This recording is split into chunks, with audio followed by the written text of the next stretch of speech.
Powell, Chuck, owns a home that's on the market and had a showing. And he said he came home to find broken formal. There's a place setter, I guess what he's saying, a formal dining room place setter on the floor. So Powell's wondering how to proceed. He doesn't want to make a big thing out of it, but does Powell get in contact with the owner, the broker, the agent, the buyer? What would you suggest on this? A little vague on the parties there again.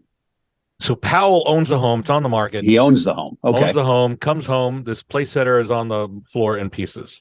What's a place setter? Oh, so you don't know? Really? No, really? Well, this is mark this day in history, ladies and gentlemen, because this is one time that we found something that Chuck doesn't know.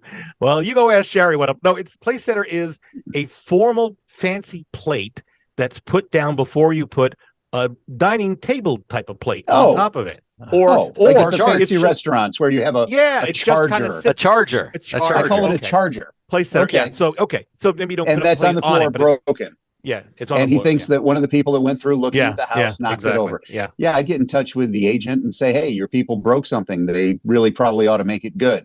The dollar amount is going to come into play. Yeah. But it's like anything else. If I break something of yours, I've damaged you, I'm liable for it. The question is it worth your while to come after me? Yeah. But a simple usually call. If I'm in your house and I break something, you call me up and say, hey, Chuck, sorry, you broke something. I'm going to pull out my wallet. Yeah. I mean, most people would. You would hope.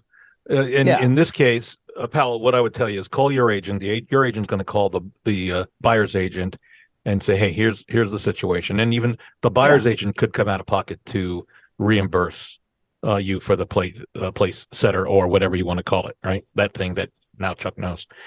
All right.